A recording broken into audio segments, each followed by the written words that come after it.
Hey everyone, it's Maria here. I'm back here live.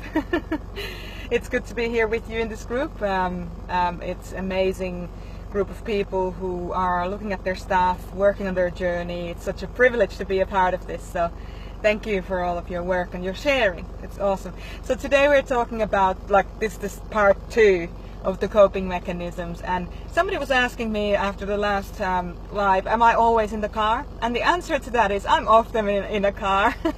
I like to go and make sure that I'm getting chores done and a bit of freedom and go and explore things and so on. So I'm often in a car, and it's good. It's all good. So today we're talking about coping mechanisms and how do we, or why do we use them?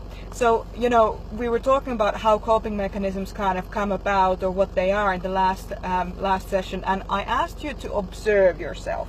Now, have you been observing yourself? Have you observed your own coping mechanisms? Have you identified some of them? I know in the thread, the last live video thread, there was quite a few of you who put down their coping mechanisms, and I just love that. Thank you so much for being proactive with these conversations. You never know who you help, so it's great. But as I said before, today we're focusing on why we're using those coping mechanisms. And there's a myriad of reasons of why we use coping mechanisms to cope, and as the name suggests, they are there to try and make us feel better when we feel like life is out of control. And so when we feel like life is out of control, that of course can be any number of things. It can be some trigger in from the past that really affected you, maybe even from the childhood. There could be some cellular memory that's just creeping up without you even necessarily noticing.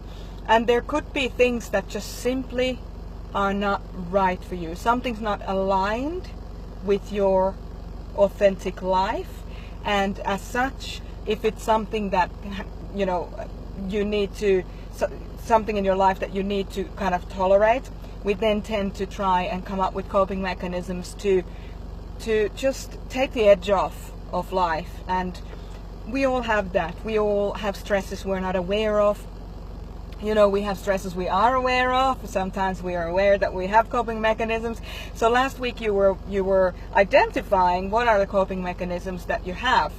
And this week I'm going to challenge you to just focus on why you use those coping mechanisms. So when you really feel like, reaching for that chocolate or reaching for that glass of wine or coffee, whatever it is, your coping mechanism, just kind of stop for a moment and say, why do I feel like I need this? What's triggering me right now to go for this?